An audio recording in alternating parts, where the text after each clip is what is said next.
What's up, my friends in film fandom, wherever you may be and however you may be watching? Thank you so much for giving us a little bit of your time. Jeremy, it's been a journey this last like 6 or 8 weeks for us. It's been Demigorgons and Vecna, and all the while dealing with nuclear fallout and death claws, but that whole journey is going to come to an end tonight, as we finished off the Stranger Things stuff, but now we are on to episode 8, the final episode. Season 2 of Fallout, and boy, I am happy that they have already greenlit season 3, because there's a whole lot of places that are going to be explored still in the apocalyptic afterworld of chaos that we have found ourselves in Fallout season 2. Obviously, here to break it all down with me is our personal Fallout expert, my head of life mate Jeremy. How you doing, brother? Oh boy, I'm excited because there is a lot of things to talk about, a lot of things that are definitely being set up for season 3, which we've talked about a little bit, and even more so now after this episode. There's a lot of crazy stuff I think that's coming in the pipe, which I didn't expect. So I'm excited to talk about that, and I figured tonight would be the night. This is I finally have this, and I'm going to open it and actually drink it because Fallout New Vegas. So also we'll see live. Do I get a blue star cap or not? Let's find out. Cheers, everybody. I can't see a damn thing. That's a QR code. That's not a star, so that's okay. Maybe if you scan it, you'll get the blue star. Oh no, that'd be nice. I don't know. I still want a prize of some sort, but I'm not like Thaddeus. I don't have an army of little kids to open caps for me. Yeah, just don't throw the cap away. That's gonna be valuable once the bombs drop. So start putting those aside. little. You have no idea. I have a whole apocalyptic savings account. Little apocalyptic savings account. Oh yeah, I've got plenty. I don't know. We've got people getting zombie insurance through insurance companies, like legit. So I mean, we may as well start saving caps. I mean, if that's a possibility, I guess anything is. But wait, I'm not sponsored. But that's very good, Jones soda. That's actually really good. Holy crap. Jones is really good stuff. I've had a couple of them. They're pretty good. Yeah, way too sugary for me, but they're really tasty. It's not. But yeah, let's get right down to it, and it ties up one of the plot lines that they hadn't really talked about in the since like episode 3. They tie that up at the very beginning of this episode. The strip kicks off in an unexpected place with the Legion, who we have not seen since episode 3. Macaulay Culkin's Lacerda Leggett drags the body of the previous Caesar back to his tent. The entire battle was being fought because the old Caesar had a note pinned to his body, which both factions of the Legion believed contained the identity of their next leader. But when Lacerda Leggett finally opens the note, all it says is, quote, "I am Caesar, I am Legion, it ends with me." Lacerda takes this as his cue to seize power, murdering the only witness in his tent, which is this is the scene that we had gotten in the first trailer that I was like, we haven't seen this moment yet, and we get to see it now. He eventually eats the note to hide the evidence, and he takes Caesar's crown, stepping out of the tent and making people hail him as the new leader of the Legion. And boy, this all comes back in a big way at the end of the episode, which we'll talk about later on. But yeah, I mean, for the last 5 episodes, we hadn't heard hide nor hair of Kevin McAllister, but he's back in a big way. What do you think of this, Jeremy? I know you probably saw it coming in large part. You're very aware of the games, obviously, so you knew that the Legion was not going to go away quietly. What do you think of this opening scene to the episode? Yeah, I was kind of waiting for this moment to happen. I kind of figured when we first saw. First of all, I think we saw this shot. I think even in the trailer, I don't know if we really saw him in the foreground, but we saw these Legion soldiers, and then we saw that shot that you had a second ago of Kevin stabbing dude, and oh yeah, kind of the most ironic way to, instead of I guess taking one Caesar out for another, getting stabbed is kind of the way to go, as the tale goes. But I was kind of wondering that. I thought like he was going to be somebody pretty important, or like maybe he was like the Caesar's son or something, and still going to be the successor, or I thought maybe he was going to be the legate to the Caesar. I was kind of close. I was hoping that that was going to happen, and I kind of wondered where that had gone. Yeah. So I guess we all, we kind of had our Catherine O'Hara moment. May she rest in peace. We all just kind of, 5 episodes later, we're like, oh crap, Kevin, forgot about him. Like, but I'm glad it got there eventually, because I was thinking that can't just be it for the Legion, that the Ghoul just blows their shit up, makes them fight each other, and they just walk off in the sunset. I figured there was something with that. Also, we're not just going to use Macaulay Culkin for one episode and not follow up on it. Because I'm gonna jump ahead a little bit, because I'm like, I feel like there's something with them and the NCR that's going to come to blows here in a second. But again, one of these things again on this checklist of stuff that's going to happen, I'm sure, in season 3. Where again, as our good friend Nick Frost says, it's about to go off. It's exciting. Yeah, I was, like I said, I was pleasantly surprised to see them lead the episode off with this. I mean, this being the final episode of the season, a whole lot's happened. We're still building off things that we got from season 1, but I was pleasantly surprised to see them lead off with this, because I had a feeling that this character was going to be a little bit more important long run, because I figured if it was just for this season, he obviously would have been around a little more, and maybe at this point he would have already been either killed or story wise would have been kind of pushed off to the side.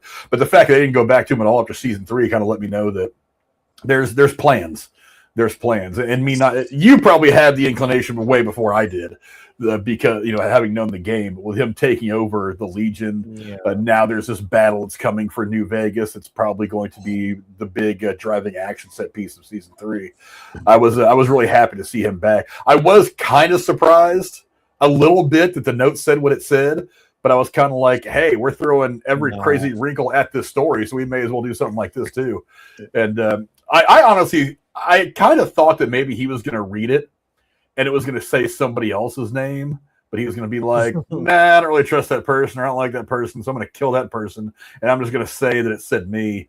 But no, he kind of did it in the end. But I mean, yeah, it was supposed to die with him, but he's like, no, it's all just kind of false and in vain that they were fighting with each other, which is kind of hilarious to me. But yeah, I'm not too shocked, but I kind of, in a way, like you said, I figured it would still end up that way with Kevin McAllister there stabbing somebody or seeing that and then taking over for himself. So yeah, that's an exciting thing to move for. Hey, look who it is. My mom's leaving in the chat. Look at that. Oh yeah, she's always here. Yeah. I know, but it's always nice to class up the joint. You know what I'm saying? Well, somebody's got to, and I ain't doing it. So, well, I mean, I'm not either. I'm trying, but I keep you around for your looks, obviously. Yeah, that's why I wear the sunglasses and whatnot. I still am trying to find a picture, just any clip of the scene from the Rad Roach attack, because it was awesome. Oh, and I was finding absolutely nothing. But yeah, I'm not finding anything easily, and yeah, I've been really, really frustrated these last several episodes of both this and Stranger Things was kind of a struggle finding some good pictures. But I mean, that's what we're going to talk about next. Is I don't know, do I have a good picture for this? I don't want to go to that one just yet. We'll go ahead and go to the Ghoul, because we're going to be talking about him again later too. Next, we're going to skip over to Norm, who we haven't really seen a lot the last couple episodes, since the story remains neatly soloed off by itself away from the main action in New Vegas. After being released from captivity, Norm quickly finds himself recaptured once again in the finale, and with his head on the chopping block, literally. As the management trainees from Vault 31 prepare to kill him for deceiving them, Claudia gets in the way. She is shoved aside into the door to open one of the elevators, which unleashes a horde of rad roaches onto the unexpected vault dwellers. Norm scrambles under a table, but Ronnie's callous act of blocking him out of the room they were trying to hide in meant that the door was not closed in time to keep the monsters out. The rad roaches storm the room, laying waste and murdering everything they can sink their mandibles into. When the dust settles and the roaches leave, Norm goes into the room and finds a bloody and battered Claudia amidst all the carnage. He helps her out of the Vault Tech offices and begins pulling her back towards safety on a sled. Though where that safety might be is anyone's guess. That is the last that we see of Norm and Claudia in this season. Jeremy, that was that was a wild scene, and one of the reasons I'm really aggravated that I couldn't find any good pictures of it is because it was so visually fun. I mean, give me your thoughts real quick on the Rad Roach attack. There we go. I was gonna say, I think I managed to find one thing here of the carnage. There we go. Okay, yeah, that's not a bad shot. Yeah, not great, but hey, there's kind of the aftermath. What was the question? That carnage scene that we just witnessed with the Red Roach. Yeah, just give me some thoughts, man, because I thought it was fun. I thought it was awesome. As I'm watching it unfold, I'm kind of thinking to myself, like, in terms of like enemies and things that, you know, try to kill you and bite your face off and fall out, I'm like, red roaches aren't really the worst thing. They're just kind of an annoyance. I mean, yeah, they can jump, they bite you, you might get radiated a little bit. I'm like, right, but in reality, I'm like, I think this is a little closer to the kind of result you'd expect. You're not exactly, you know, still not exactly something you want to mess with. So yeah, that's insane. It's kind of a hilarious comeuppance that, like, even though I'm still Ronnie, I was like, sandwich boy Ronnie, tried to shove Norm out, and you know that ultimately ended up, you know, getting him and the rest of the Vault-Tec people, buds like killed. And as I'm sitting there watching that, I'm kind of like, okay, see, but I need Claudia to be okay, because I'm like, she's like the only one who's, you know, sane, because apparently she just got this job last week, 200 years ago. Whatever. Time is a weird thing. Yeah, damn. Again, the irony that you think the choice, whatever choice he thought was right, being Ronnie.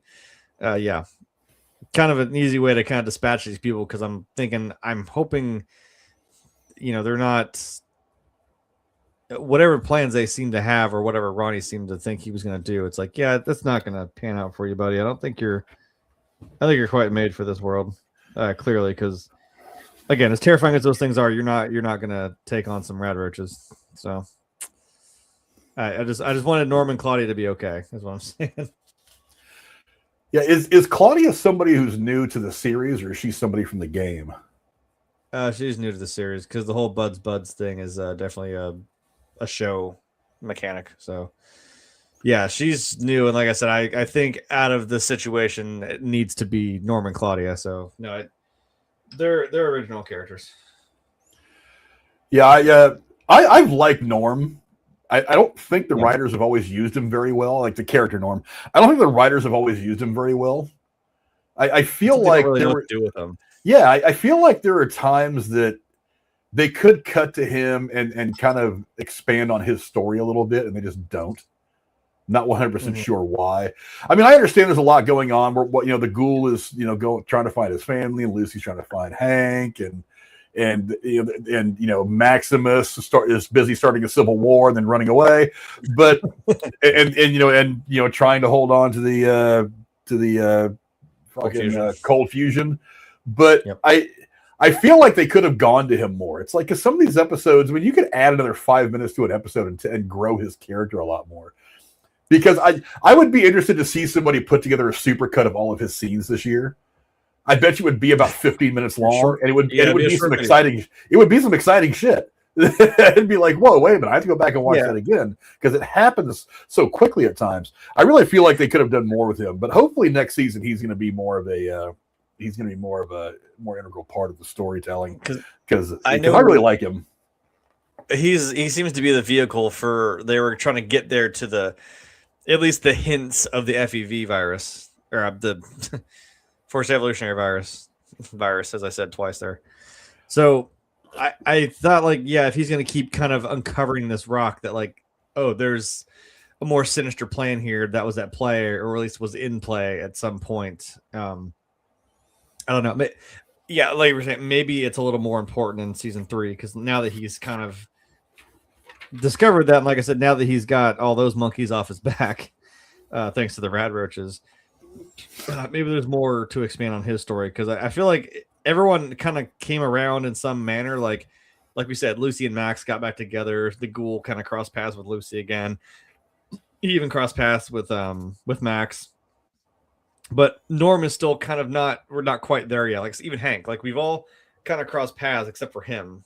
So like he's still out there, and I'm waiting for that moment between like maybe him and Lucy or something, or I don't know. Is he gonna find like his now like brain dead dad just sitting on the steps of the casino, looking like he just lost all of his chips? I don't know. There's more to be had there. Yeah, I think hopefully he's gonna be a bigger part of everything next year, because like I said, I feel like he was underused. He wasn't not used, but he was underused. You know what I mean? Yeah. But we got to be more class in here. Look at that. Yeah, for sure. But moving on to old Maximus, he's back in business. I don't have a good picture of him either. Now I think about it, but Maximus is no, I don't want to go to that one yet. We'll save that. I was like, we're not going to that one yet. We'll just go to this one. No, let's see. Don't bother about that yet. Yeah, another character who feels like he was treading water in the finale a little bit is Maximus. He spends nearly the entirety of the episode in a pitched fight against a massive pack of Deathclaws, which, while I don't think they use them quite right in the episode, was certainly exciting to watch. This time he does it wearing the power armor of the New California Republic, and it's hard to deny how inspiring his example is. It turns out that a couple of survivors we met earlier this season weren't all that was left. I enjoyed seeing the NCR sniper wearing his iconic Fallout New Vegas armor. I'm sure that the video game DTU noticed that one as well. Oh, my God. Since it was barely foreshadowed all season long. But that whole sequence of him gearing up, that conversation he has with the ghoul, and then eventually just decided to go toe-to-toe with, apparently there isn't just one or two Deathclaws, there's not even three like that was alluded to. Apparently there's many, many, many Deathclaws, at which point I'm just like, you know what, you can have the Earth, I'm going to go ahead and just let you tear me apart, because how do you fight so many Deathclaws? He manages to find a way, with a little bit of help, of course. But I don't know, Jeremy, that was a pretty crazy action-packed scene where he's going toe-to-toe in his armor with a bunch of Deathclaws. What do you think about that? How that whole scene played out?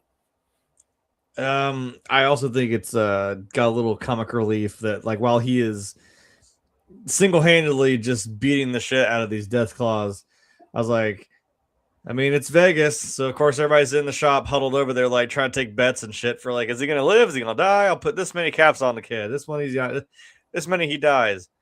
And of course, I love Thaddeus going like, "Yeah, I put 500 on he wins." They're like, "You ain't got that kind of money." Just cartoonishly like pulls a little cord, and all of a sudden all his fucking caps come spilling out of his pants leg. I'm like, "You were carrying those around? What the hell?" I have different questions, Thaddeus, but okay. Yeah, funny, just kind of behind the scenes and I'm kind of thinking too. I'm like, maybe you guys could go help him, because at least the bartender was. Pulled out a shotgun and was ready to go. And they're all like, yeah, we're not doing that. Like, I'm like, well, I guess it's just you, Haas. I mean, unless something else miraculously happens. Now, I did have that kind of, that wonderfully sweet shot of the sniper on the roof. Kind of ruined for me a little bit. And I was like, I'm going to watch this episode before I ruin too much for it. Because I know I'm like, everybody's flipping their shit because they saw the iconic, that's literally almost shot for shot, the iconic intro to Vegas. And I know that everyone was like, "Oh my God, it's the courier! It's the courier! It's courier number 6! It's the guy from it's the main character from the game." Like, no, it's not. I know we're all hopeful. We want to believe that it is. I'm like, now it could be because it is just the sniper on the roof. That could be the callback. I'm like, well, but if it's referencing the trailer, or the opening of the game, I'm like, it's an NCR Ranger on top of the Vegas sign sniping a raider.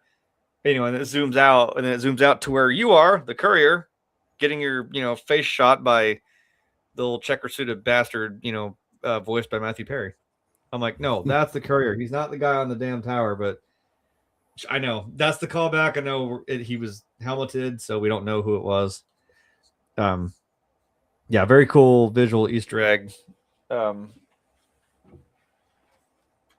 not saying it was maybe one of my favorite visuals of the of the show, but damn, that was cool. And surprised you're not doing the review with this helmet on, to be honest. I'd be like muffled half the time. I probably could. This thing is kind of heavy though. It's solid. No, but I was also very excited because again, I was like, that can't be the NCR. It's just that chick and then dude who now has had his memory wiped. So finally seeing these legion of soldiers coming in there and like, yeah, we got it from here. And I think Max had a pretty poignant line of, yeah, that's probably a good idea. Like, yeah. You got, I mean, lore wise, I'm like, these guys kicked the Brotherhood of Steel's ass in a war, so I'm like, they can handle some death claws. They're fine, you know. They'll be all right. And then again, tying back with, now we see the Legion marching their way into Vegas, and I love that hilarious meta joke of Kevin McAllister saying like, we're gonna get a place in there, we're gonna call it Caesar's Palace. I'm like, Kevin, who wants to tell him? Funny joke, but maybe for some reason that casino's gone, and that's the hilarious way we go about doing that. But yeah, that's like I said, that's a battle I want to see because finally we have the NCR and the Rangers have shown up to save the fucking day. So yeah, I could have got the jacket. I've got the jacket back there too. I could have wore that and sweat it to death. Oh, and I have where is it? Actually, right behind me, I have the big iron. I can. I never showed that. I was going to unbox that, but yeah. Continue. Yeah, that's another shot that I really was trying to find was as they're standing up on top of the tower watching the Legion march into New Vegas. I was like, oh, that's the shot right there. That is the shot. But no, I'm trying to make another quick look for it now. It ain't happening. But yeah, I thought I mean, for one, I always love Maximus looks good in the armor. You know, he fits it well. I kind of like the almost Iron Man, but still kind of rudimentary look when you're looking at his like HUD, when you're looking at his face in the armor. But Tony Stark was able to build this in a cave. Yeah, and these guys managed to build a bunch of them, you know, after a nuclear war with literally scraps. Yeah, but yeah, I also loved kind of the humor of Thaddeus with his, you know, holding the barrel of the gun between his toes. Learned how to shoot the gun. Yeah. But you see, and that's what got me. It's like he lets off that first shot, and I'm like, oh, Thaddeus figured it out. He's working with his handicap here, and like 15 minutes later, he's trying to load the weapon again, and I'm like, isn't there like a clip or a magazine? I was like, I know it's bolt action, but I mean, still, you're gonna have 4 or 5 shots, right? No, but so he's fumbling around trying to hit it. I know what that gun is. That's just the normal like hunting rifle. There's a magazine of 5, even though it is a bolt action. Like it's a little internal. I'm like, dude, there's not just one shot in there. Come on. Yeah, and while the whole time he's fiddling with it, trying to reload it, when that second shot hit, I kind of thought maybe he had just managed to get it loaded just in time to save Maximus's ass. But then it cuts back to the sniper, the smoke comes in the barrel, and then it backs away and he lets off another shot in slow-mo, and you see that the breach and everything, shooting all that gas out to the side. I was like, oh, that's pretty fucking cool. And as I was watching, I was like, yeah, Jeremy's gonna get a kick out of that because he's the big gamer nerd. Yeah. But I'm sorry, I meant to unbox this before, but I do also have a shadow box of the gun, the Ranger Sequoia. That is, I'm sorry, I'm blocking it. That's kind of your big iron for the NCR Rangers that they carry around. And it's just meant to be a shadow box of like, hey, you served 20 years of the Rangers. Here's a shadow box of your, of the gun. So that's one thing I plan on putting back here with the helmet. Nice. Now I have the big gun. That'll put a hole in something. Tell you what. Or somebody, if necessary. For sure.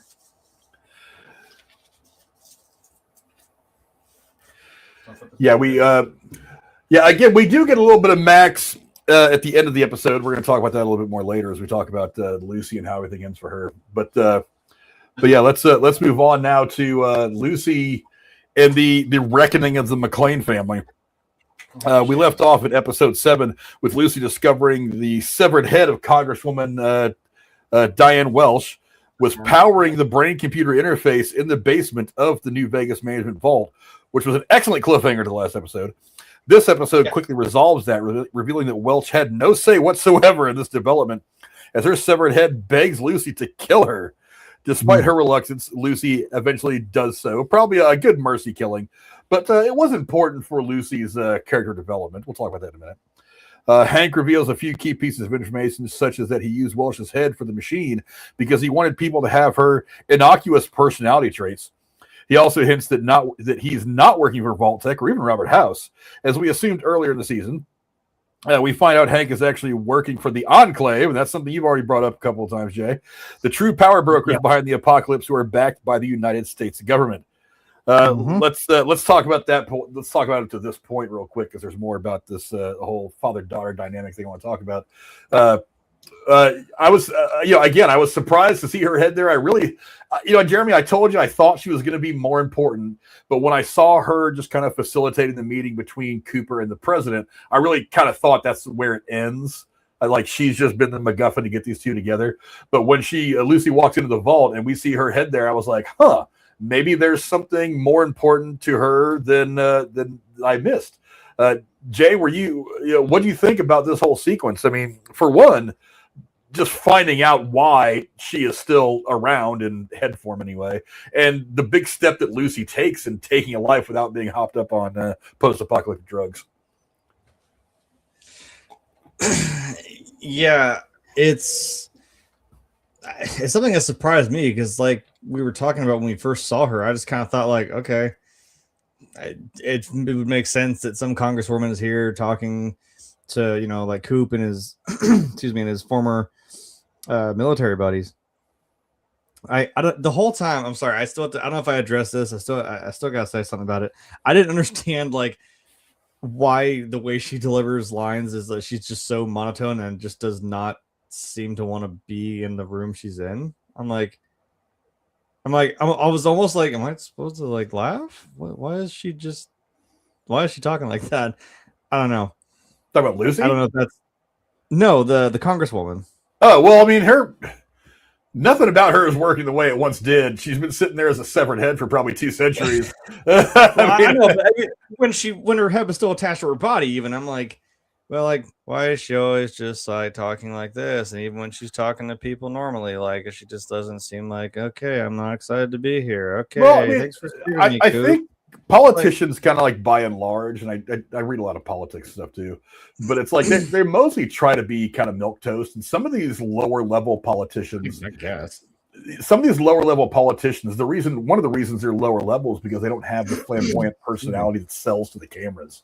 And I've always felt like that's kind of what she was supposed to be portraying. Is she was supposed to be supposed to be the good one, right? Yeah, she was supposed to be the middle of the road politicians. I mean, there's 532, I think, congressional representatives in the United States in the Congress. You can name most people can name 3 of them. And those are the people who are on camera the most. So you're talking like AOC and some other people. That's about it. I mean, nobody. There's the old saying out there: nobody knows who their elected representatives are. They can't pick them out of the lineup. It's true. So, I've always taken her character to be one of those people. It's like, yeah, she's a congressional representative. Maybe she wouldn't get like noticed. Yeah. She'd be noticed by half of the people that even voted for her in her district. So that's like 20,000 people, as opposed to anybody knowing who she is. So I just figured she was probably just one of those run-of-the-mill people who maybe the president was working for her in hindsight, or working with her in hindsight, because she is kind of under the radar. She doesn't stand out too much. She's going to the local VFW and speaking in front of 12 people instead of being one of the other well-known congressmen that's going and speaking in front of rallies of thousands of people. It's easier to use somebody like that who doesn't attract a lot of attention. And I kind of figure that's kind of what her character always was. That person just doesn't garner a lot of attention. I guess that's a fair point. But it was more than I guess I realized, because now she's been sitting here having her brain sucked out basically for the last God knows how long. Unfortunately still alive, or at least in some capacity of being alive. And I'm not shocked. I mean, that's a pretty common trope of it's like this, whatever's left of her being, her conscious is just like, just kill me, I can't do this, like I don't want to still be here. I'm like, damn, that sucks. That's deep. When poor Lucy has to take a fucking a crowbar or some shit, or a tire iron, and just boop, bonks her in the head. It's like, yeah, well, that's fair. Yikes. I get it, but I guess that brings up a question of I probably still have the picture of Clancy Brown, but I'm still wondering, like, what was his angle? may have had something to do with this, given the fact that he was the president, at least at the time, pre-war, 200 some years ago. So something between that and again, how I don't know, because as we've said, there was places for like ranking members of, again, like of course, like someone like the president, the vice president, probably the cabinet. I don't know how like congressmen, congresswomen would be taken into account, but like most of these people, unless you got in with the right people, like I said, like Clancy Brown, you're the president. That somehow, because I'm like still trying to figure out how she got there into this Vault-Tec management vault or whatever, you know what I mean? So I'm still thinking there's still this, government type. There's a group of people that went into that vault that ended up ultimately, well, at least she got her head cut off for one thing. And lore wise, like I said, the Enclave kind of just like swept the American government and took the fuck over. So that may be again what that's alluding to, because we still haven't quite we've gotten the sprinklings of the Enclave being there, but we haven't quite seen that come to full effect. So there's still some connective tissue I'm waiting for. Yeah, I'm wondering if we're going to find out that the president was working with the Enclave all along. Because that's what's alluded to anyway. I mean, that's what House is saying, or the program of House is saying to. It seems like a lot of them didn't really talking. know. Like I don't know. Like I said, it just seems like they went in there and then the Enclave kind of formed and then was like, "Screw you! Now we're the government," and kills them all. It's like, damn it. He could have been. I don't know. That'd be one hell of a heel turn. Yeah. But, it's not like Clancy Brown hasn't been a bad guy in movies before. So it's not like the president hasn't been a bad guy in movies before. I know we've seen him for about 30 seconds of like total time, but I'm trying to read his face. I'm like, I don't know. Are you a good guy or bad guy? I can't fucking tell, man. Well, you can't tell because he's a good actor. I know. Yeah, that's why you can't tell. He's not giving you the secret yet. You got to wait until we get there. You got to wait till the reveal. Like, you got to go and be a good actor, and you just got that little smirk across your face. And I'm like, I don't know what that means. Are you a good guy or a bad guy? Damn it. But yeah, I mean, I'll go back to this picture for a second. I'll ask you the next question. One of the most compelling storylines of season 2 has been how Lucy's morality has been tested time and again. We've seen her go from an optimistic to a vault dweller, to a seasoned wanderer of the wasteland with more than a little blood on her hands. Here she tries to find a middle path. She puts the new chip in Hank's neck and then walks him outside so he can get one last view of the surface before she lobotomizes him. I thought this was a very interesting sequence, not just her not under the influence of some post-apocalyptic drug. Right. Like, killing the congresswoman is something that I don't think she would have done in season 1 or through most of this season's. Like, experiences push her to this point where she's like, yeah, it's not that I'm just not ever going to take a life. It's like, now I have to do this because I think she probably viewed the congresswoman smashing, ending her finally as more of a mercy killing rather than just a murder. The right thing. But yeah, I mean, going balls out, and after just getting frustrated enough with her dad, just putting their new super micro fucking super chip, their Neuralink chip, cutting it into his neck. Yeah. Lucy couldn't quite bring herself to do it. Instead, Hank surreptitiously pulls a second activation controller out of his pocket and hits the button himself, wiping out his own memory. That was a crazy emotional scene. I mean, after all the action of the season, something really emotionally heavy like this, it hit just right at just the right time. Jeremy, talk to me about that scene and how awesome it was.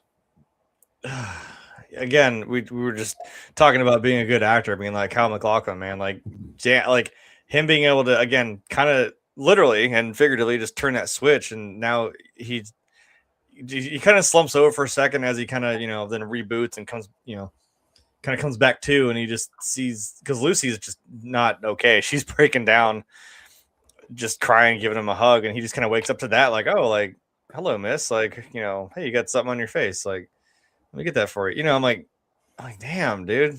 That, because I don't know. It's like, it's kind of what she seemed like she wanted. Because when she said to him, like, we're gonna go outside, or we're gonna leave here, and I'm gonna, turn you back into the dad I thought you were. And it's like, even it kind of happening. It's like, I don't know if Lucy was quite ready for what that was gonna be. Yeah, both of them. That's a pretty heavy emotional scene to get through. I was wondering about what the second remote was, and I almost thought like, wait a minute, for some reason I thought like, wait, did he switch them or something? Like, because I'm like, was that the test? Like, she had the one, but like he pulled one out, and I thought he was going to activate something else, but then he just, just de-res himself there for a second. I was like, oh shit, I don't know, weird way to end that plan, but I was gonna say, yeah, maybe the Wasteland did change Lucy a little bit, but I was like, well, let's keep in mind in season 1, she did just, flat out, hey, you have to cut this guy's head off. She's like, okie dokie.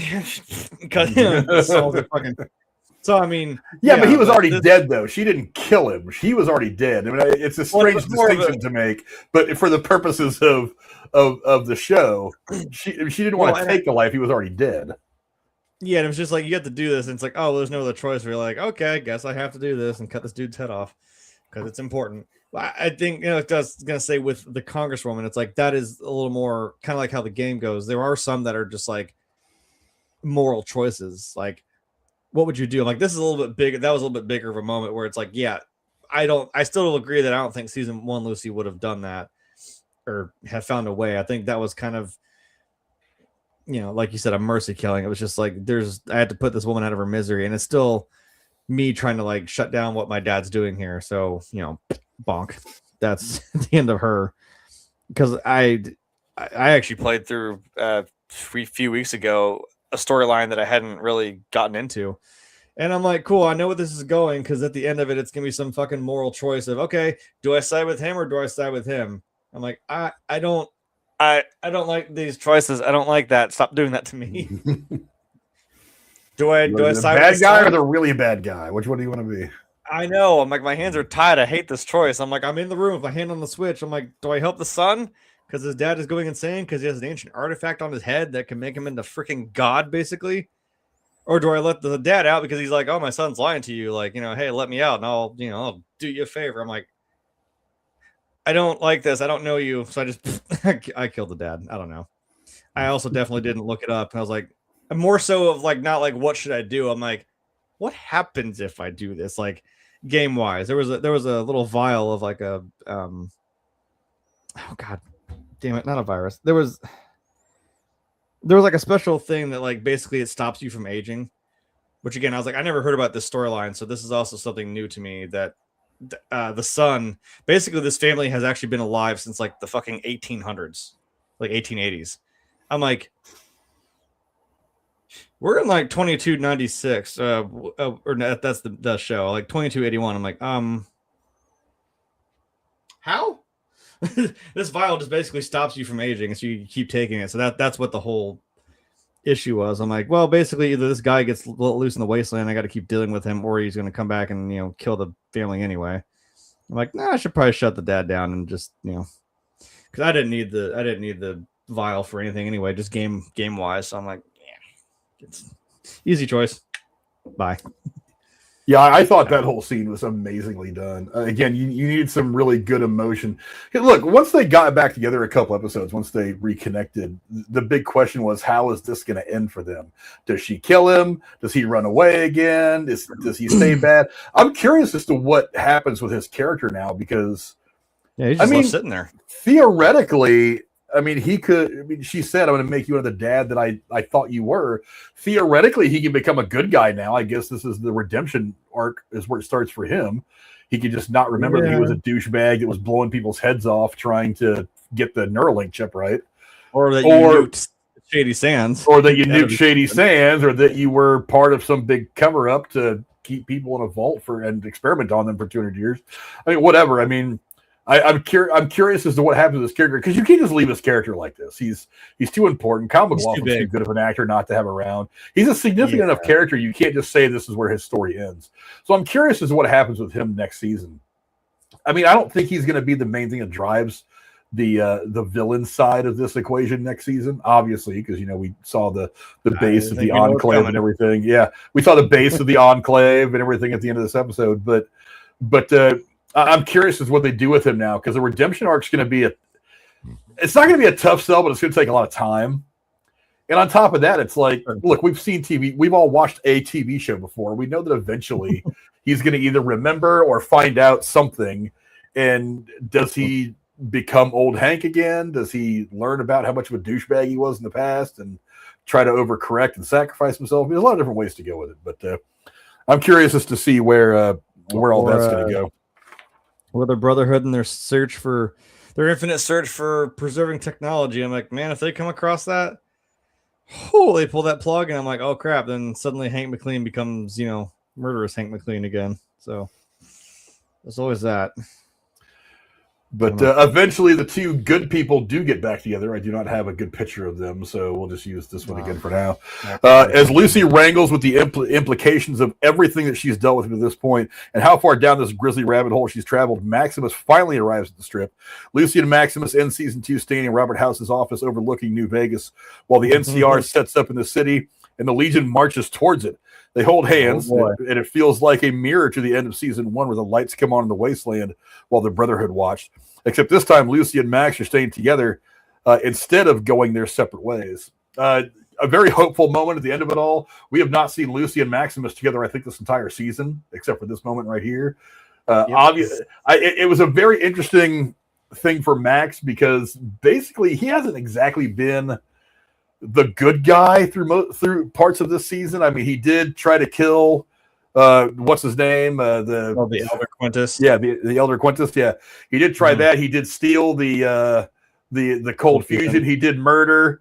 The what's his name? The ambassador guy.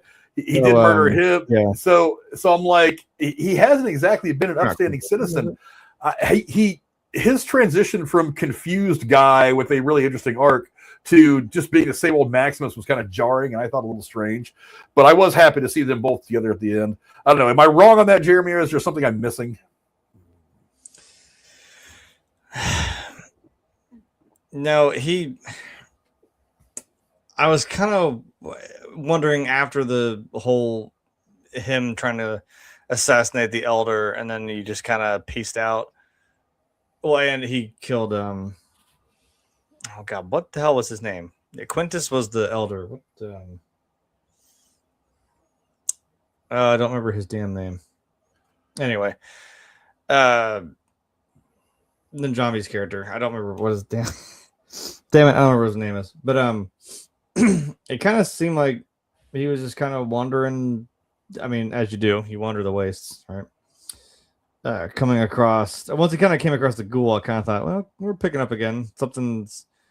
Again, because he's carrying a pretty important item, being, the cold fusion, which then just kind of seemed like the way to hand it off to the ghoul so he can get into the Lucky 38 and confront Mr. House. I don't know. I'm glad they at least gave him. They gave him kind of a badass, a couple scenes there when again he's just toe to toe with some death claws, which I've seen an edit. Somebody's like, here's a more game lore accurate edit of what this would go like. And it's just the Deathclaw tail whipping him through the fucking gate, and he just hits the ground. He's like, damn it. I'm like, yeah, that's a little more accurate. But I'm not sure. Although that cold fusion is right in there in that room with them, because he said he wanted to give it to Lucy. I do like that when they're in there and the Mr. House screen just still says the signal was lost. I'm like, well, no one unplugged, at least as far as I'm concerned. I don't know if Coop went back through there when he left, he took it out. I don't know. But for a second there, you just see his face flash on the screen again. I'm like, yeah, he's still there. He could still show up. I don't know. I'm curious to where they go from here, because they've probably got a good front row seat now in the Lucky 38 penthouse. To just watch the Legion and the NCR just tear each other apart for a few minutes, because that's what I'm assuming is the opening for season 3, because that is going to be insane. I don't know. I'm kind of like, you guys both kind of started a war here, like Hank was saying, like I'm trying to stop wars and shit, and I thought that was Lucy kind of ending that, and I'm like, well, it's still going to continue, and of course Maximus whacking dude with the super sled, just like, yeah, you started a civil war there too, buddy. So. Yeah, Xander Harkness was the guy. I don't know why I was thinking of him as an ambassador. I think he calls himself an ambassador. But for the Commonwealth. Yeah. Yeah. I thought it was a really Yeah, I thought it was a really cool ending for both of them. The way to end this season, kind of together for the first time all year. I mean, obviously, there's if not. I mean, I guess they're looking towards a romance for these two. I just think romance sometimes muddies the water, but whatever. Let them be together now. But obviously, there's a kinship, if nothing else, between these two that could be a huge emotional driver. If, of course, whatever happens with Hank. It's going to be interesting to see how Hank and Lucy's relationship evolves from this point on. Because again, we don't know what Hank we're getting. Is he playing a game with her just to try to not get taken back to the vault and thrown in jail? I mean, we don't know yet. We'll figure that all out next year. But I thought it was a really good ending for both of them, especially overlooking the chaos that was coming with watching the Legion walking in to New Vegas. I was like, yeah, that's a cool ending scene to let me know that there's more chaos coming. I just have to wait a year for it. But moving on to the other big question that we had coming into this last episode, Cooper Howard finally finding his answers on his family. This all brings us to our last major plot line of the Fallout Season 2 finale. The Ghoul, a.k.a. Cooper Howard. The strip picks up right where the previous episode left off, with him chatting with a digital version of Robert House that was restored when the cold fusion relic was placed into his hidden machinery. House knows the Ghoul's true identity, and the two converse about their previous meeting where House hinted at another player on the board. As the Ghoul makes his way down into the vault, helping Lucy along the way, which is a really cool scene, we get flashbacks to his last scenes in Las Vegas in the past. There we find out that Steph is actually Hank McLean's wife. Who saw that coming? I mean, not me. It gives me a lot of questions going into season 3. Let's just say, after they got married in a shotgun Vegas wedding, which is one of the reasons why that's very Vegas. Well, I mean, there's a reason why I'm asking that question. As Cooper and his wife Barb go to leave the city, a line of payphones starts to ring next to them. Of course, he has to answer one of them. In which he gets a lot of things kind of explained to him. Back in the present, House leads the Ghoul to the cryopods for Barb and Janie. Overcoming his nerves, the Ghoul asks for them to be opened, only to reveal that both the pods are empty. I missed that one by a little bit. Barb and Janie are gone. However, Barb left a clue behind, a postcard from Colorado with a handwritten note that alludes to Barb and Janie going to Colorado. The note did say that Colorado was a good idea or something along those lines. And obviously we end the season. Actually, the final shot of the episode was the Ghoul staring off into the wasteland before he begins his next leg of his long trek. Of course, his dog at his side. That was a wild series of events right there. With dog meat. That was a wild series of events right there. For one, I had said when we talked in the last episode, I said I bet that the big cliffhanger is going to be he gets to his family, the pod opens, and either his wife sees him for the first time in this form, or maybe it just shows her still asleep, and that's where it's going to start off next year. But no, they threw me a little bit of a curveball there, so I was kind of on the way to being right. But no, she's gone. And the first question that entered my mind was, how long has she been out of the cryopod? Because if she was one of the people that was brought out to be if she was one of the people that was brought out to be some kind of a vault manager or some kind of manager way in the past, odds are she's probably dead by now. And probably even his daughter would be dead by now. But either she is in a cryopod in Colorado, or she has recently been released and has made her way there. I have questions. This whole sequence gives me questions. Jay, let me get your thoughts first on the opening of the cryo vaults and him finding his family not there. Yeah, that's the thing, is we don't know when this happened, how long ago. I mean, I know there's that line where he does say, like for the first time in like 200 long ass years, I know my family's alive. I'm like, well, that's a pretty bold statement. Okay, I'm glad. Yeah, do we know that though? Yeah, do we know that? Because, like I said, they could have been let out 100 years ago to do whatever work for Vault Tech, or maybe they could have been killed, but I don't know. I wonder, because that's why I do like. I think I have a picture of them, kind of like right before the moment that he. There it is. Like the moment where they're talking, like right before Cooper gets arrested by these weird, men in black that are all over the fucking place for some reason.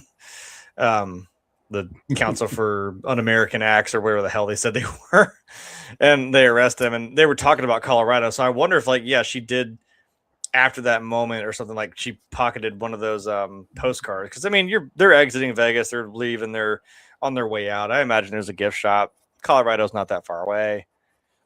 I don't know. And she held on to that, and then at some point when she got released, then she knew what she was doing and left that note for him saying that Colorado was a good idea.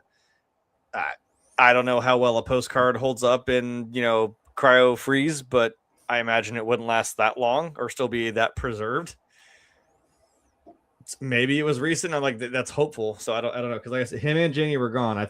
I think what I was saying is I think it was Rachel that said that, like because we've seen a thing before. So she's like, it's gonna be empty. They're both empty, aren't they? And it's, sure as shit, they're empty. I'm like, yeah, damn. I guess we'll see them in season 3. Where'd they go? Season 3. That's where they went. Hopefully. So new adventure. Now it seems like the Ghoul's on his own, and then Max and Lucy are kind of hanging out for a minute. I think they'll all find their way to each other again at some point, probably at the end of next season. But I was again. I thought I was on the way to being at least somewhat right, and I was only really about a half right, which I'll take 50% credit. But it is an interesting little deviation from what could have been. If I were him, I'd be kind of annoyed because it's like all this time he's already been looking for him. It's like, God, another clue. It's like, can I just find them already? Damn it. I've already been turned into a hellish radiation ghoul and I'm living in post-apocalyptic hell. It's like, can I just have my family? Turn to Angelina Jolie's dad. That'll lead you to another clue, and that'll lead you to another clue, clue that you're never going to find. Fucking yeah, that's what it feels like. But I thought that was a really interesting scene. I lost my notes somewhere.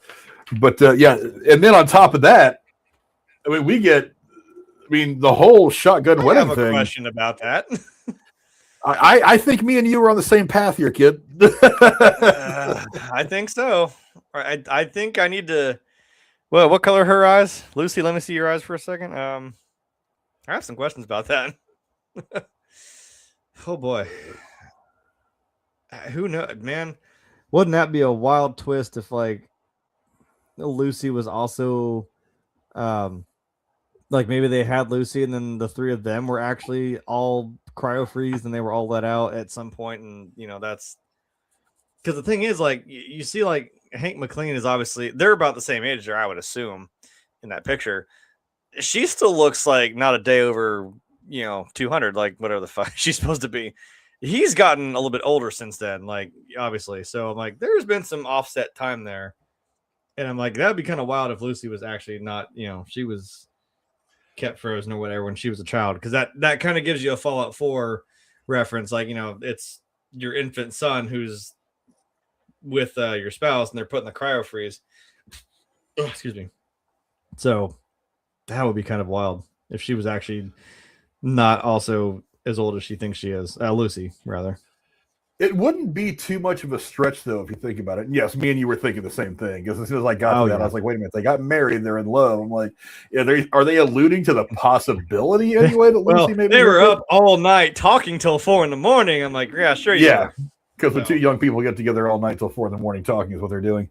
But yeah, I was kind of looking at that, and I was like, well... We already saw Lucy's mom supposedly at the end of season 1. She had been the dead body irradiated and whatever, and she was not long for the world. And so I was like, well, doesn't that kind of retcon a really important scene at the end of season 1? And I got to thinking about it, and I'm like, well, Chet's the cuck that is Chet is walking around with Stephanie's baby. And so maybe it's not so unreal to think of the idea that maybe some kids have kind of been frozen here and there too before they would really have a whole lot of memory of it. And they were defrosted later. So maybe Steph and Hank have Lucy as a baby. Lucy is cryogenically frozen. And then at some point when Hank comes out of deep freeze, he brings Lucy with him and raises her with another woman that he had hooked up with at some point to be the mom, and that's the mom that Lucy always knew. Are we going to have one of those, Star Wars moments where she's just like, Lucy, I am your mother. And I'm wondering if something like that's coming up next year because, I mean, Steph, obviously, and we're going to talk about it here in a minute, she's going to be important.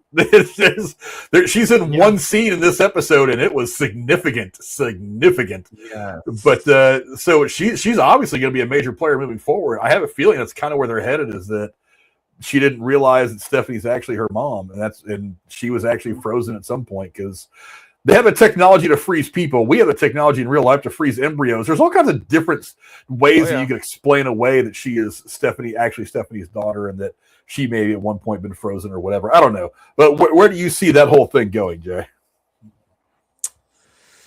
That would be one hell of a plot twist. That could.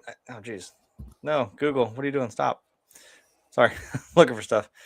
That could be in the realm of possibility. I know it kind of retcons something, but again, it does still. It's this whole web of just lies that like Hank McLean has been feeding to Lucy this whole time, and for her to, although now his mind's wiped, I don't even know if maybe that's that weird, that'll spark his memory again, like he finds Stephanie or some shit, and then he has a has a little mind revelation again. I don't know. That would also, I mean, man, I don't know how much harder that could get on Lucy, because like your dad's not who you think he was, and you don't even know who.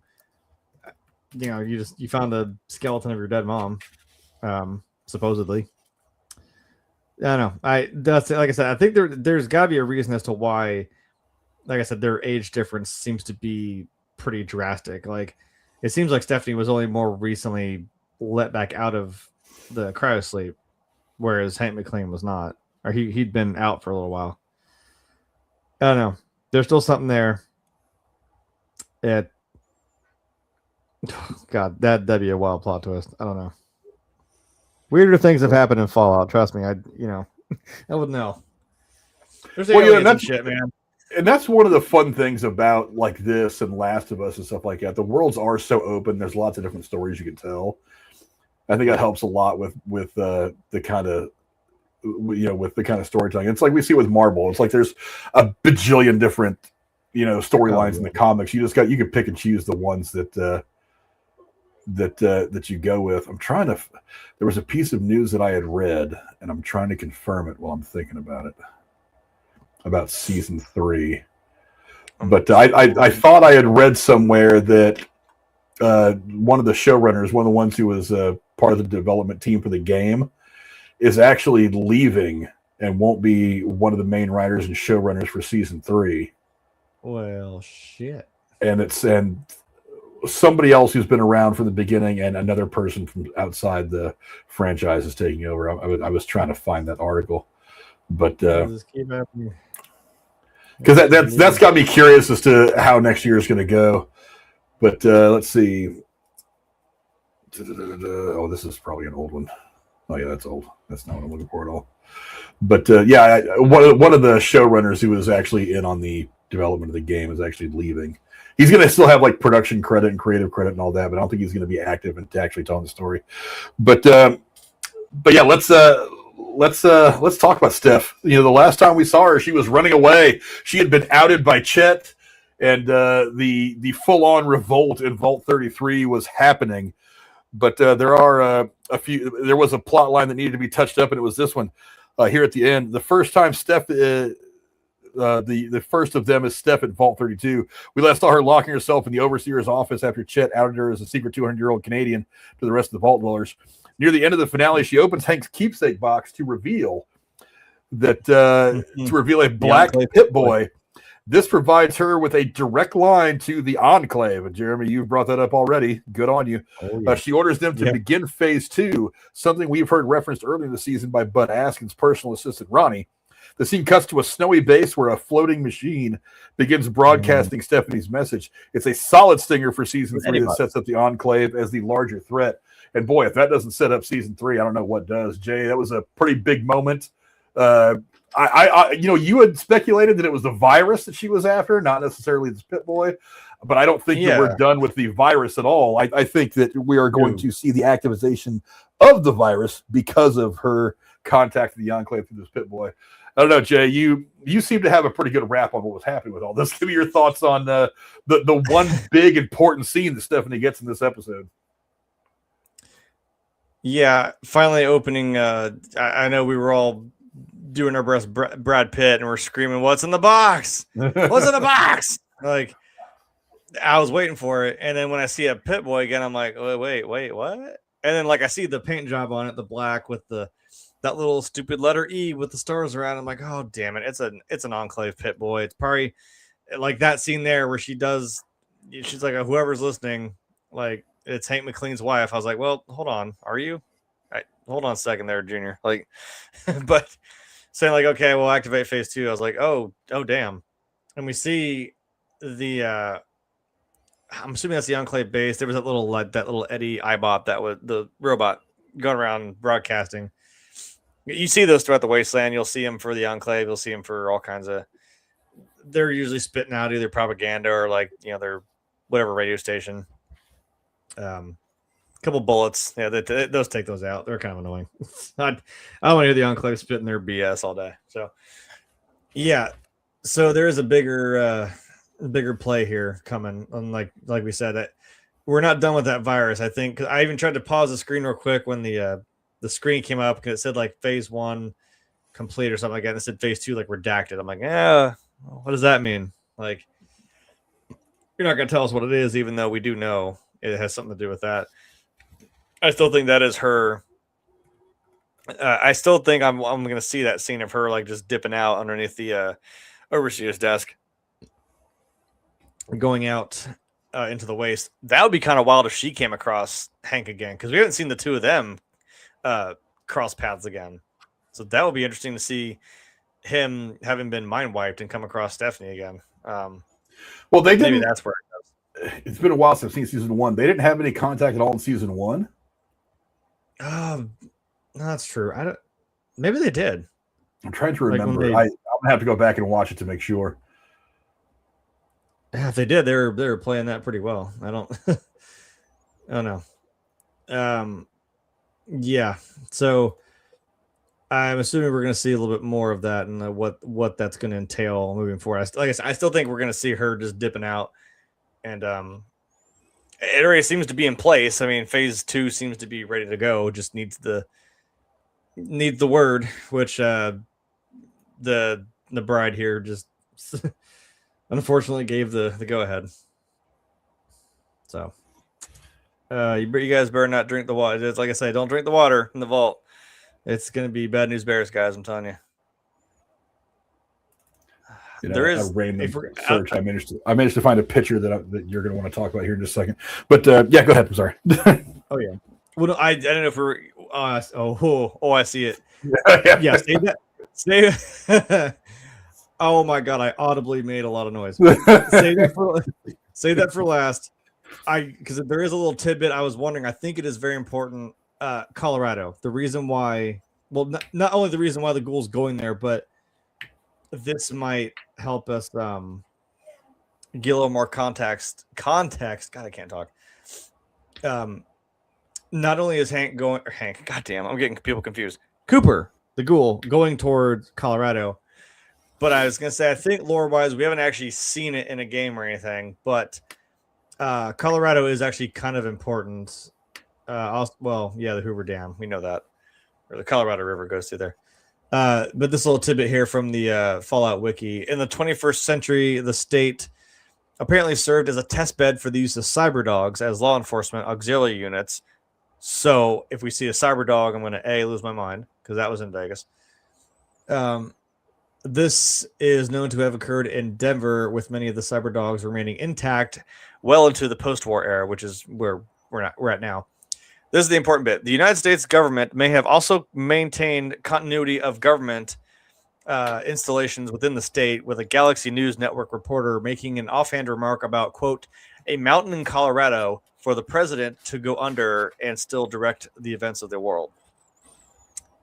So I don't think we're done with Clancy Brown. That could still be a little bit more continuation of the story, because that's where the former U.S. government goes to, again, try to still maintain some sort of government while the world goes to shit on the surface.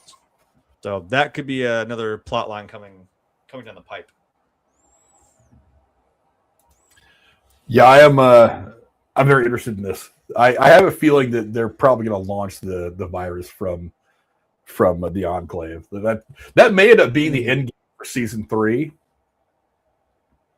Because it makes sense now that I've seen the entire second season, and I can kind of look at all of it now. I think it does make a lot more sense for that to be something that they have to stop in season 3 rather than something that Stephanie gives you right now, because it gives you another. It helps be the MacGuffin for the bad guy.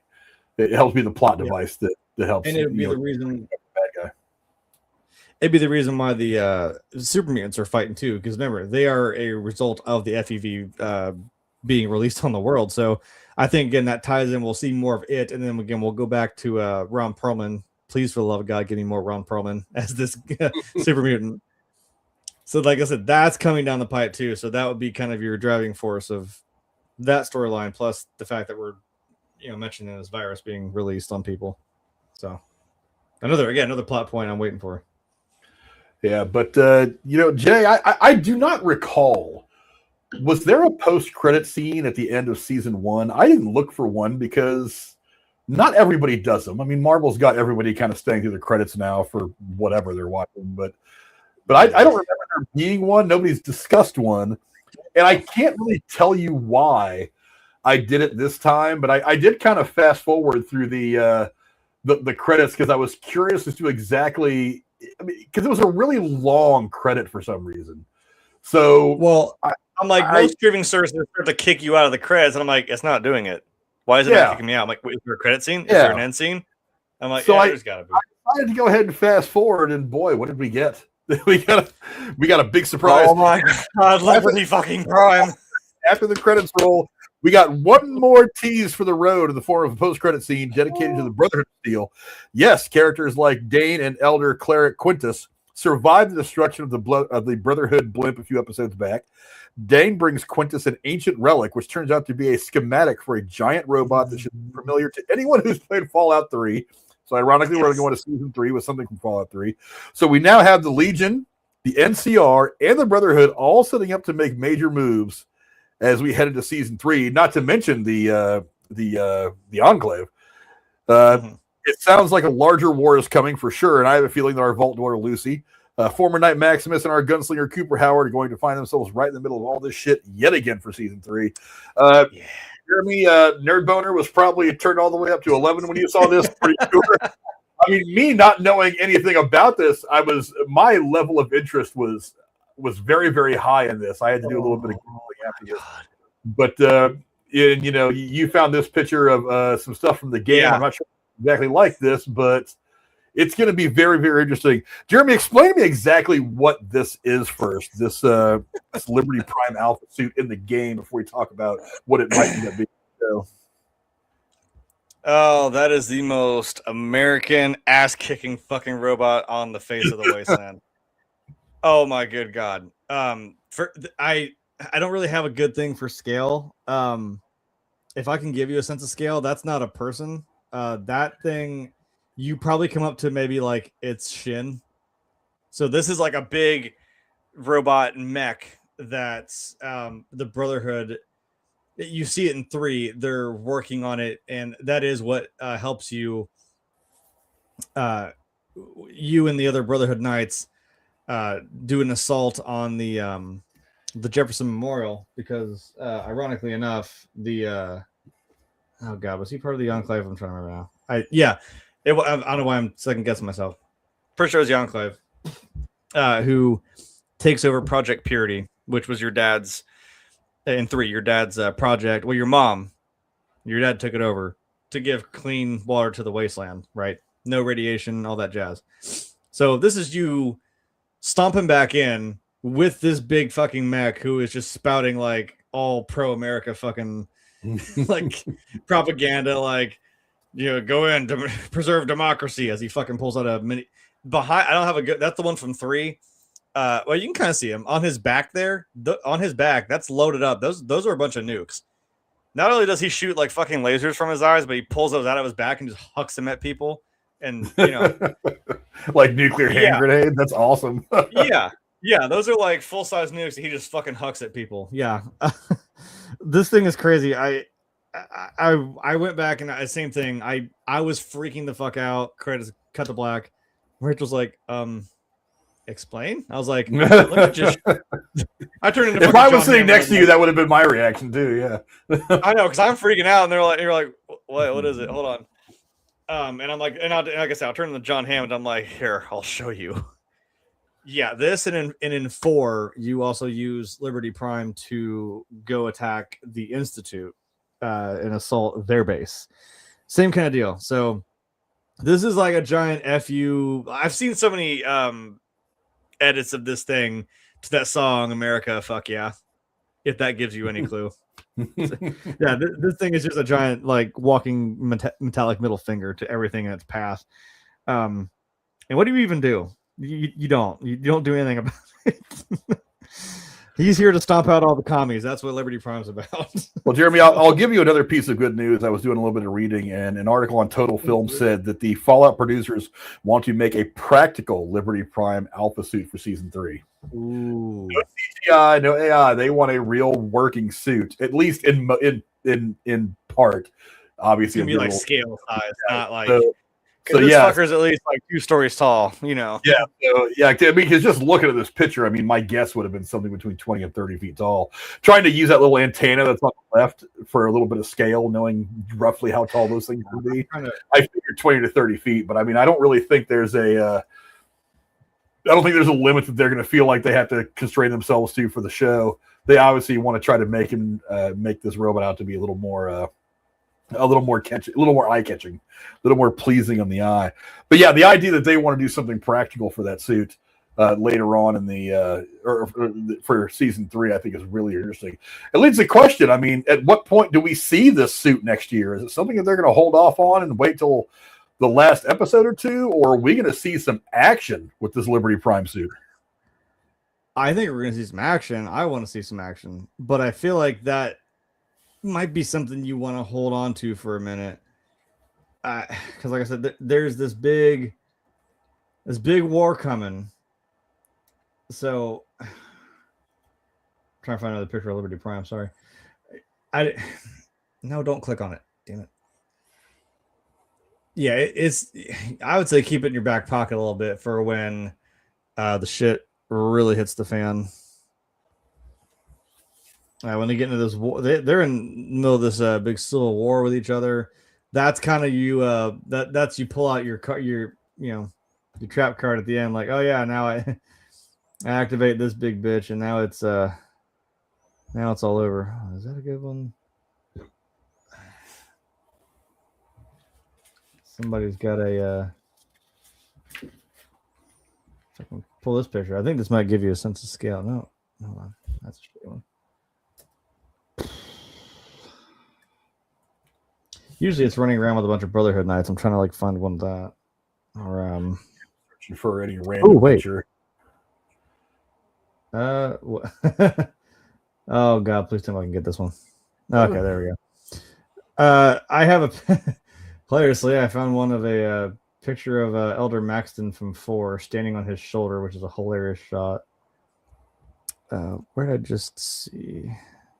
Fuck it. Here, I'll put this in here. This gives you a sense of size to a human. Just one second. And this is the one from 4, so it's a little bit different model. But there's Maxton standing on his shoulder. Yeah, that's what I mean. That's almost something from Pacific Rim. I mean, that's like one of the things they were using to fight the kaijus. I actually just struck this picture up, which I thought was kind of. I was trying to find that one. Yeah, you see what I mean? He towers over that building, which is at least like 2 stories tall. So he's a big boy. That's yeah. I am intrigued. I feel like you're going to see them building it for the first probably half of season 3, and then I think probably episode 5 ish, maybe 4. but probably episode 5, maybe even 6, if they want to try to hold out a little bit longer, is when you're going to see, I would guess it's the Brotherhood, since they're the ones that have the plans right now.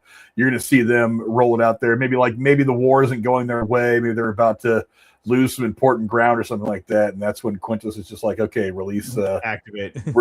Release Liberty Prime Alpha. And then he just goes in there and wrecks Liberty shop. Prime roll out. Yeah. And he just wrecked shop for a while. But yeah, I saw this and I was really excited. I was like, ooh, a new toy to play with.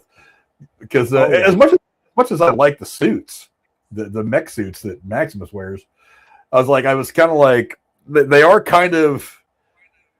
a bit redundant for us because we've already seen Iron Man. We've already seen a bunch of other stuff like it. So it's like, you need to kick the game up a little bit. And this certainly doesn't.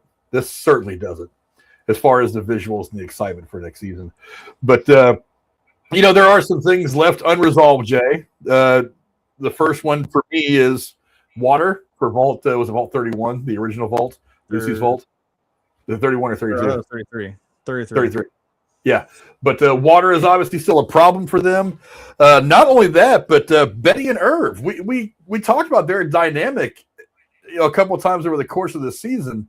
Yeah. She, Betty and Irv are clearly not seeing eye to eye. He's challenging her authority, and we didn't revisit that at all, really, the last 2 episodes. So that is still out there. What do you think is going to come of that? Because they can't just not talk about how that whole confrontations were growing and growing. You know what I mean? What do you think that's going to lead to? Yeah, because something's obviously got to come to a head here and to a boiling point. Which is kind of like what happens, well, maybe not in 4, because everybody was frozen and or dead. But in like Fallout 3, when you leave, it's like all things go to shit, and it's like your dad leaves, you end up leaving after him. You can come back and you can return to it, and it's like the vault has just descended into like complete anarchy, and everything is not what it was when you left. So I'm like, it's kind of the thing is like Lucy. I'm like, it's not. The vault's not exactly the way you left it. Well, so, both vaults are in a state of chaos right now. Both 33 with what's her name with Stephanie, them trying to beat her door. Lucy's home vault with the water and this whole power struggle going on between Irv and Betty. Both of them are in kind of a state of upheaval right now, so that has to be addressed pretty quickly in season 3, I would think. But that's what I'm saying. If Stephanie's already activated phase 2, I'm like, I wonder if at some point if they do try to, because I don't know what Lucy's maybe thinking she's going to do now, or with Max. If you go back to your vault and you come back and everybody's been infected with this virus, it's like, damn. I don't know if somebody as important as Betty is going to get bite the dust, but I don't know. It's like they're not going to think about the fact that this water has been this whole issue throughout most of the season, and they're more than willingly they're going to be excited to drink this water again, and they're going to come to find out it's not, it's been spiked. It ain't sunset really. I know. I'm sitting here. This is probably better for you than the water in the Vault 33. That's a fact. I'll take the couple points of radiation for this than taking a damn virus that's going to turn me into a super mutant or God knows what. So, yeah. You pop a stim pad, pop a rat away. Rats are magically gone. You're fine. You're healthy. It's all right. Yeah, another question I had when this episode wrapped up is after she dispatched the separate head of the Congresswoman, what happened to all the people that she was apparently connected to? I was wondering about that. Because, I mean, Hank says that he used her because she is so malleable and so low-key. But when she is no longer attached to the system, what happens to all these other people? Do they get their free will back? I mean, I don't think Hank had time to swap anybody else in. I mean, so are these people just like standing around with blank expressions now? Or are they finding a little bit of more free will? All their heads explode. Boom. Yeah, pretty much, yeah. Simultaneously, that would suck. The self-destruct thing that Hank wired into it. That would make perfect sense for Hank, actually. Yeah. I was curious as to that too, because I mean, they didn't address it at all, which I thought was really weird. It wasn't like she smashes the severed head, and then everybody just kind of like, drops down and takes a nap. It just didn't go to it at all, and that was very curious for me. Yeah, unless whatever Hank pulled out that second one and he hit it, maybe that like did something like with whatever he put in himself and did to himself. Maybe that's the weird little failsafe. Because I imagine something happened with all those people and Lucy knocked the congresswoman's head open. I don't know. He's got to have some sort of backup. I haven't done trivia. Probably. That's why I'm kind of wondering. I mean, he's not going to not have a contingency plan. So, yeah, it doesn't make much sense to me that he's just going to let this happen. But anyway, let's get into some a little bit of trivia. We haven't done this much for the TV shows. Let's see. That's not helpful. We already talked about it. Let's see. Well, some of the small musical notes when the NCR Ranger shoots the Deathclaw, saving Maximus. A rendition of Einon Zur's theme from Fallout 4 plays with just a hint of Fallout New Vegas' theme music mixed in. Yes. I did catch that.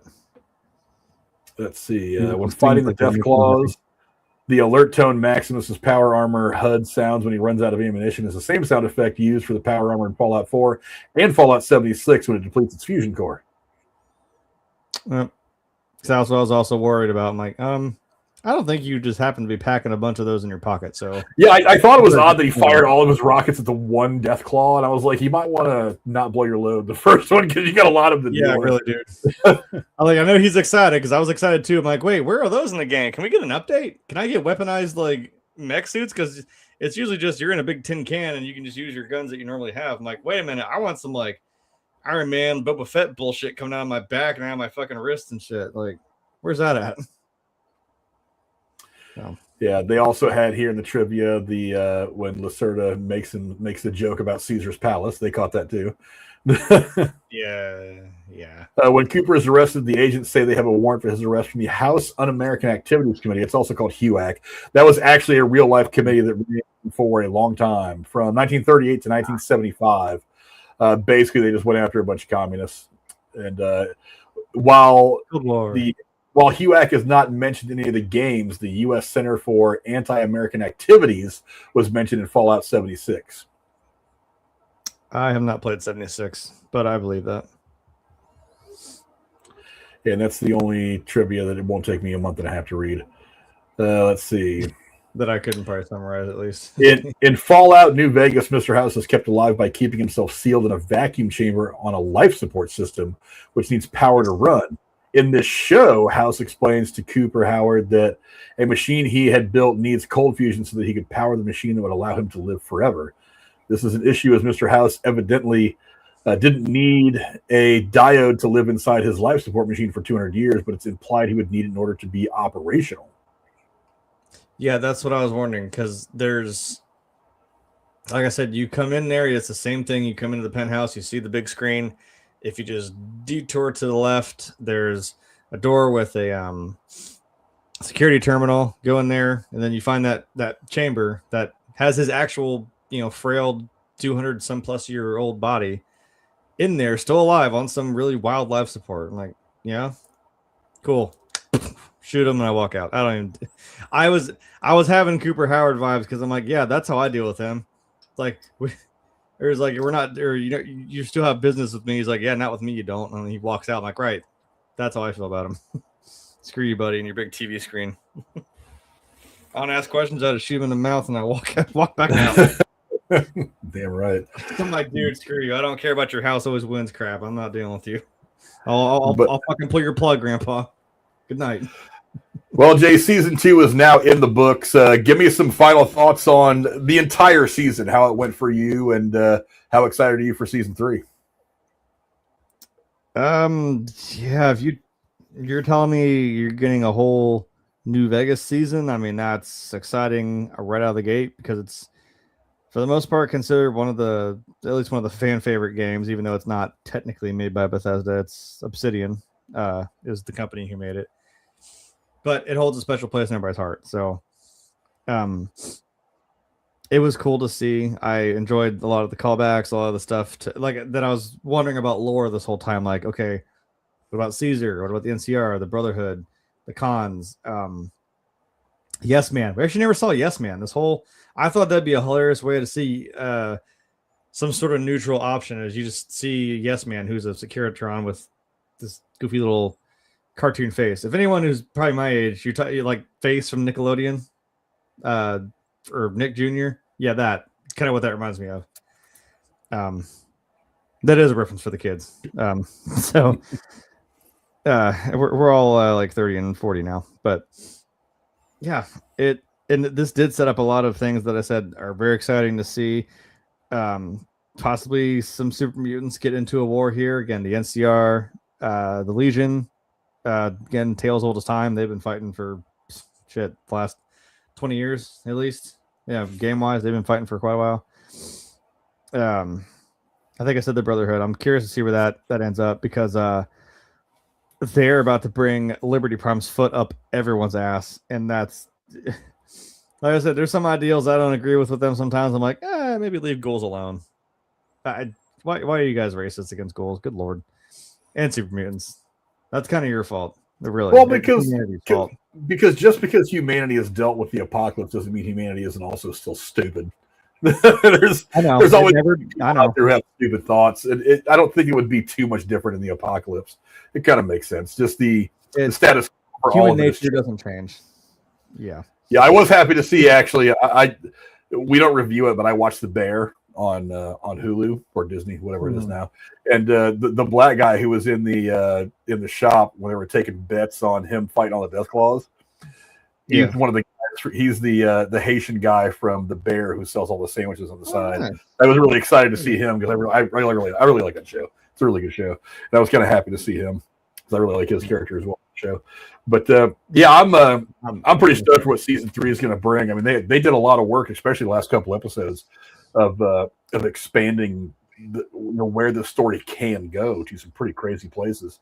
I mean, we've gone from Lucy being this vault dweller who's getting her first exposure to the post-apocalyptic world, to the Enclave, to huge wars starting between 3 or 4 different factions, cool new super suits that are gonna be on the battlefield tearing shit up.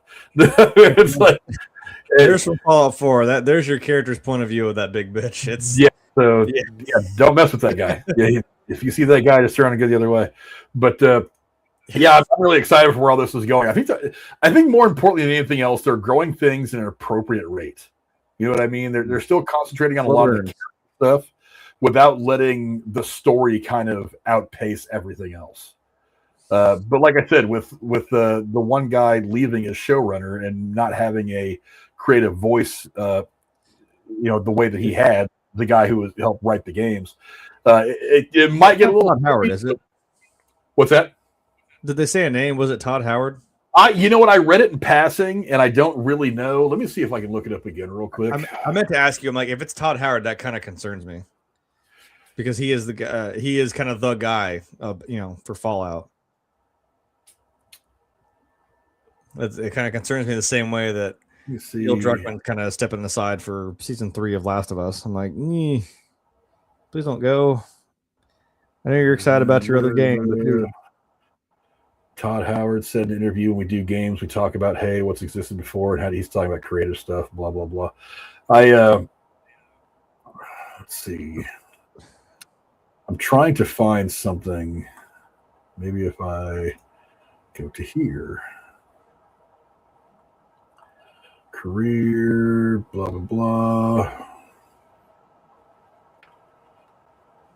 Let's see. This is biography. So this is his game stuff. Oh, wow. He's been involved in a lot of games. Elder Scrolls. Oh, yeah. Another very big game, yes. Oh, yeah. He's in there. There's a Fallout 5 that's on the way, if you believe his IMDb page. Okay, sure, buddy. I'll believe that when I see it. You announced Elder Scrolls 6 8 years ago. God damn it. Everyone's like, it's not going to happen until that's done, and God knows when that is going to be done. So God knows when Fallout 5 is going to be done. Maybe it'll ironically, for all of the stuff it has listed on here, it has Elder Scrolls 6 and Fallout. The release date is just to be determined. It's gonna be there for a hot minute. It's gonna say he'll get around to it. But yeah, don't hold your breath, guys. They had a countdown on their website, and it was just it was pointless. So don't. I know we're all hoping for some remasters, but it's not happening. Although actually, you can blame Microsoft now since they bought Bethesda, so that's now their fault. True. But saying, at least when it was Bethesda themselves, they were at least giving us stuff. So, our boss teases the war to come. Yeah, I'll have to figure it out. I read something about it, and because I like I said, I read it in passing. Fallout, no runner. Please, let me figure this out. Let's see. Now they're just talking about spoilers and stuff.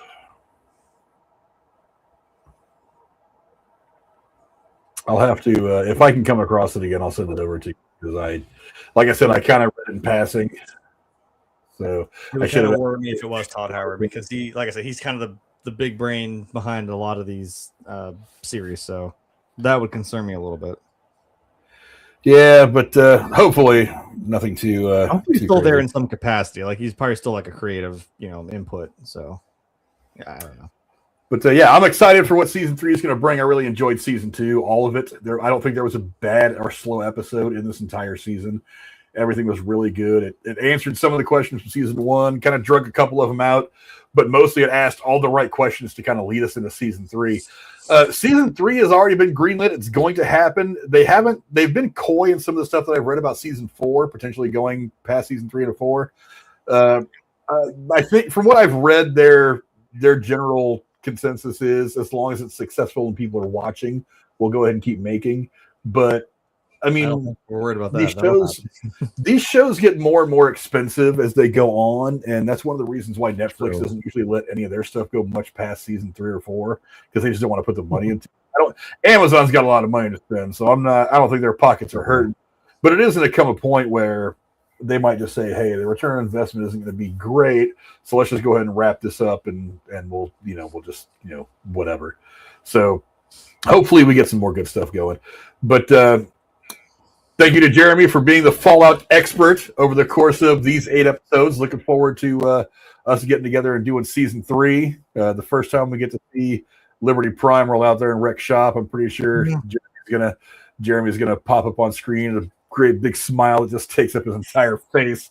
If you're wondering why I have different pants on, stop asking questions. Yeah, he's gonna come ready with his special sock. Juggernaut. I should have worn my white pants. but yeah, thank you for being so knowledgeable about this, helping fill in the gaps in my knowledge about all this, and for all of you, obviously, for coming to hang out with us. Jeremy, we're going to be taking a little bit of time off for the next probably week, maybe 2, to kind of recharge, decompress, just kind of like be human beings for a couple of weeks. I will be on with American Werewolf in New Jersey on Wednesday next week. He's doing a small stream. We're going to go on there and have some fun for a little bit. But I'm going to be doing some other things behind the scene, trying to finish up my decorating for the new studio space and everything. And maybe. I don't know. Maybe that little lamp right there you see, maybe it ends up at Jeremy's house because I'm still trying to figure out how I want to organize everything. But yeah, so next time we see Jeremy, he might have a big smile on his face anyway. But I definitely will. Thanks to you, Jeremy, for being so knowledgeable, being so awesome as always. Thanks to all of you for coming and hanging out with us. We very much appreciate it. We will see you guys soon. I was actually just talking to Tex today about doing some things once we come back, and he obviously wants to do everything horror, but he'll be around a little bit more, I hope, as well. Until next time, we'll see you later. Adios. I mean, fun season. I was impressed. It didn't have a drop in quality, which makes me very happy. Yeah, like I said, it's winding up for bigger things coming down the line, and oh my God, it's gonna go off. Oh yeah, give me that Liberty Prime suit. The first time that thing hits the screen, like I said, big robot just stomping through. I want to see it throw one of those nukes. I very badly want to see it throw one of those nukes. I hope it does. It's coming. I bet. You said it, and now I can't unthink it. The theater of the mind that's going on in my head is just thinking about this robot chucking like Little Boy at somebody and watching the whole thing blow up. Yeah, I can't unsee that. But yeah, I'm looking forward to that one. See you guys soon. Adios. And now, folks, it's time to say goodnight. We sincerely appreciate your patronage and hope we've succeeded in bringing you an enjoyable evening of entertainment. Please drive home carefully and come back again soon. Good night.